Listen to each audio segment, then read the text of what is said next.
Iran ইসরায়েলে যুক্তরাষ্ট্র যুদ্ধের দশম দিনে পাল্টাপাল্টি হামলা অব্যাহত রয়েছে।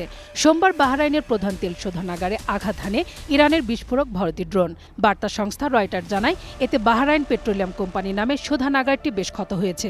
কোম্পানিটির পক্ষ থেকে বলা হয়, পরিস্থিতি নিয়ন্ত্রণের বাইরে, তাই চুক্তি অনুযায়ী তেল সরবরাহের বাধ্যবাধকতা পূরণ করা সম্ভব হবে না। এছাড়া বাহরাইনের রাজধানীর কাছে একটি ভবনে ইরানি ড্রোন হামলায় অন্তত ৩২ জন আহত হয়েছে।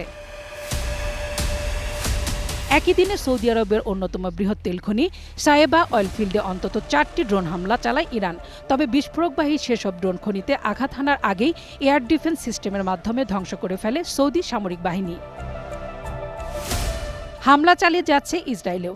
সোমবার ইসরায়েলি প্রতিরক্ষা বাহিনী আইডিএফ এক বিবৃতিতে জানায়, ইরানের উচ্চপদস্থ কর্মকর্তা সহ বিভিন্ন লক্ষ্যবস্তুতে নতুন করে বিমান হামলা চালানো হচ্ছে।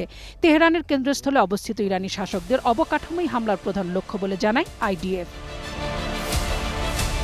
ইরান যুদ্ধ কতদিন চলবে সে নিয়ে নতুন বার্তা দিয়েছেন ডোনাল্ড ট্রাম্প। টেলিফোনে মার্কিন সংবাদ মাধ্যম সিএনএনকে দেয়া সাক্ষাৎকারে তিনি বলেন, যুক্তরাষ্ট্র ইসরায়েলের যৌথ সিদ্ধান্তের উপর এই যুদ্ধের ভবিষ্যৎ নির্ভর করছে। তবে সঠিক সময়ে চূড়ান্ত সিদ্ধান্ত তার নিজের কাছ থেকে আসবে বলে জানান ট্রাম্প। এদিকে মধ্যপ্রাচ্যে চলমান যুদ্ধের প্রেক্ষাপটে আন্তর্জাতিক বাজারে ব্রেন্ট ক্রুড অয়েল বা জ্বালানি তেলের দাম ব্যারেল প্রতি প্রায় $109 পৌঁছেছে।